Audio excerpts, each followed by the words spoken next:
Inspigo. Inspiration on the go.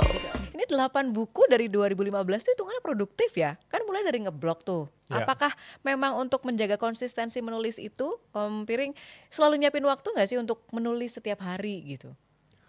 Nggak setiap hari ya. Kalau misalkan dapat wangsit Heeh. untuk menulis aja gitu. Jadi makin lancar dong gitu ya? Iya, Dapat dan- wangsit ini ya? Iya, dan jujur aja waktu dulu saya masih bekerja sebagai profesional. Itu kan 7 buku lahir di saat saya masih menjadi karyawan lah ya. Oke. Itu menyediakan waktunya ya lebih sulit Oke. gitu kan, karena harus bekerja, ada keluarga dan menulis Nyambi lah ya? gitu. Iya. Oke. Jadi buku ke-8 ini kebetulan buku pertama yang lahir sesudah saya menjadi penulis full time. I see. Gitu. Lebih lancar ini, lebih singkat proses menulisnya atau gimana Betul. bedanya? Relatif lebih singkat, 6 bulan selesai. I see. Kita mungkin nggak bekerja di bidang marketing, Hmm. kita mungkin sebel sama marketing, ya kan? Dianggap Muncul berulang-ulang ilmu dan- konsumtif nih Iya. gitu kan, kapitalis gitu. Tetapi kita nggak bisa menyangkal bahwa setiap dari diri kita itu terpengaruh oleh marketing, Oke. apapun itu gitu. Termasuk teman-teman Inspigoers mendengarkan ini terpengaruh marketingnya Iya. Inspigo gitu kan. Mbak Indri juga ada di tim ini juga pasti karena ketertarikan pada brand Inspigo. Saya pun mau hadir karena tertarik nih gitu sama brandnya. Jadi apapun barang yang kita beli, Oke. ya kan, kita rasanya nggak ada yang bikin baju sendiri atau Ya. bikin sepatu sendiri Iya. atau bikin HP sendiri. Benar-benar. Suka nggak suka, mau menyangkal atau mau menerima, kita semua hidup di bawah pengaruh marketing setiap hari. Tapi ada nggak sih perbedaan mendasar gitu antara marketingin produk atau brand gitu ya sama ini objeknya manusia gitu, diri sendiri gitu Om Piring. Gimana tuh? Wah, tentu ada perbedaan mendasar ya.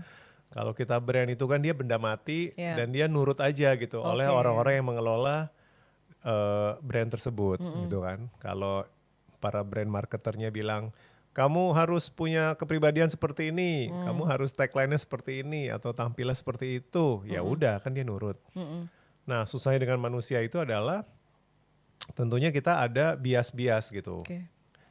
Dari cara kita dibesarkan, value-value yang ditanamkan sama kita, lingkungan kita, Iya. ya budaya.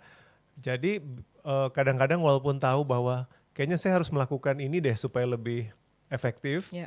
secara marketing, tapi harus berada di menyadari ada kendala-kendala itu juga. Gitu. Ada sebuah kutipan menarik ya yang aku ambilkan di halaman 179. Aku bacain deh. Nih ya, harga dirimu itu bergantung pada harga bahan bakumu. Kita coba bahas lebih lanjut deh. Jadi ada beberapa poin di buku ini gitu ya Om Piring yang bahas bahwa bahan baku kita sebagai manusia itu nanti Inspigoers bisa baca lebih detail ya. Nah ini bisa menentukan harga gitu. Misalnya ada Inspigoers yang mungkin jadi freelancer atau pekerja lepas atau punya side job dan lain-lain. Tapi seringnya in real life kalau kita menetapkan harga terlalu tinggi misalnya, ini kan karena kompetisinya banyak gitu ya. Klien malah cari lebih murah misalnya. Nah itu harus bagaimana nih kita Inspigoers ini? Gimana Om Piring? Ya ini untuk Inspigoers yang belum baca bukunya, memang saya ada bab tentang pricing kan, Yes. gitu. Walaupun basic ya, basic saja. Nah penetapan harga suatu barang tuh dari mana sih? Yang Iya. pertama pasti biaya bahan baku Bahan dong. baku dulu ya. Kita nggak mau jualan sesuatu boncos gitu kan. Yes. Barang itu dijual harus bisa pada harga yang menutupi biaya produksinya sendiri gitu. Dan artinya semakin tinggi kualitas dari bahan Bahan baku satu bakunya, produk, ya. semakin mahal ya harganya juga semakin tinggi kan, gitu. Ada kopi murah, ada kopi mahal gitu Betul. kan. Ada tas murah yang 3 bulan rusak, tapi ada tas mahal yang bisa 30 tahun Iya. bertahan karena bahan baku dan jahitannya bagus. Jadi itu memang satu dimensi harga. Nah itu saya bawa chapter ini karena harapan saya pembaca itu sekarang kan katanya era demanding, semua menuntut dihargai. Iya. Nggak apa-apa gitu ya.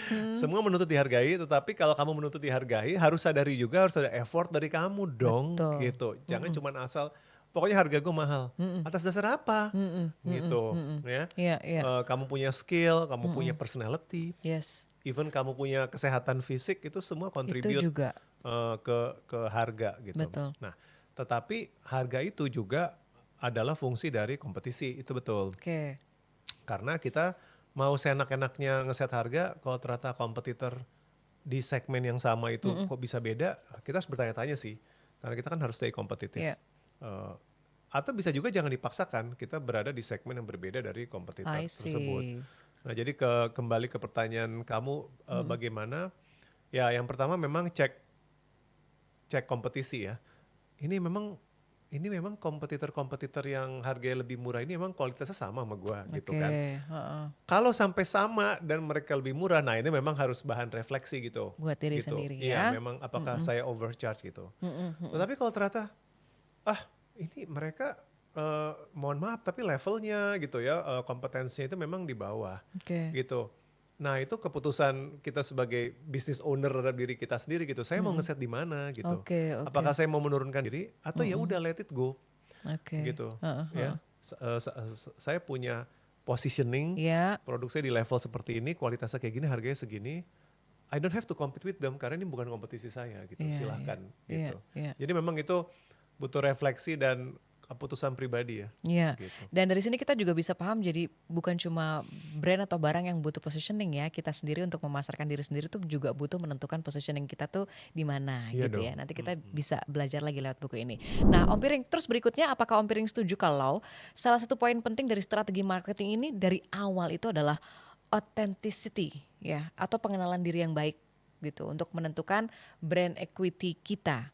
Dan untuk menemukannya, apakah kita harus benar-benar jadi berbeda banget gitu ya dari yang lain-lainnya? Itu gimana tuh, Om Piring? Nanti diedit kan? Iya, iya, iya. Jadi, Ya, bagus. Ini nyambung sama tadi pertanyaan kamu juga yang atau jawaban saya mengapa saya kurang suka personal branding dan personal lebih suka brand. personal marketing. Jadi kalau waktu saya kerja di agency gitu ya atau di corporate itu sebelum kita sibuk mikirin rencana campaign Ya, marketing ya, jauh sebelum itu kita tuh harus memahami produknya oke. gitu, produknya. Jadi kita orang marketing dulu datang ke pabrik saya gitu Ya, kan, dengerin penjelasan cara kerja produk. Waktu saya di agensi, oke. saya harus banyak diskusi. Ini produk ini khasiatnya kenapa, bahan bakunya apa gitu Oke. ya, bagaimana cara dia bekerja. Iya, Itu iya. diulik habis-habisan gitu. Boro-boro ngomongin tentang branding dan iklan, tapi Harus tahu start from the product. produknya. Oke. Dan hal yang sama berlaku dengan personal marketing Oke. gitu. Daripada kamu buru-buru sibuk mikirin Iya. saya pakai baju apa nih ya, casual apa formal gitu kan, style saya gitu. Saya harus foto di kafe mahal apa di pasar ikan gitu Oke. misalkan. Mendingan kenali diri dulu gitu. Who are you? Oke. What is your strength? Saya bahkan punya pertanyaan yang mungkin terkesan apa ya, Apa harsh tuh? tapi menurut saya real gitu. Manfaat lu di dunia tuh apa sih? Itu pertanyaan filosofis ya. Filosofis, Yang menohok tapi penting iya dijawab. penting betul Gitu. betul. Sebenarnya karena begini, sebuah brand, sebuah produk begitu nggak dirasa berguna, Iya, ditinggalkan kan? iya bener sih. Nggak Dan ada manfaatnya gitu misalnya ya iya, kan?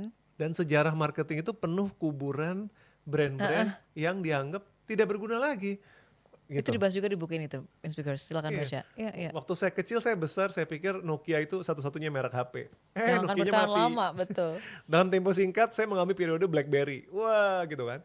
BlackBerry mati juga Mati tuh. juga. Karena dianggap sudah nggak ada manfaatnya gitu. Nah, begitu juga kita gitu. Tanya deh, saya hidup bernapas, makan ini, saya bring something nggak? Bring somethingnya nggak harus muluk-muluk loh ya. Oke. Bring somethingnya tuh nggak harus membawa perdamaian dunia Iya, iya, gitu iya. kan. Misalnya mungkin biar Inspigers lebih jelas ya. Aku harus menggali dirinya tuh seperti apa gitu, Om Piring. Lihat role-nya saat ini kamu gitu. Baik. Kalau kamu seorang pelajar, Ya, masih hidup bersama orang tua, dan betul. be useful dalam konteks sekolah dan orang Keluarga tuamu. misalnya. Gitu. Oke. Kalau kamu sudah bekerja, Iya. what can you bring gitu.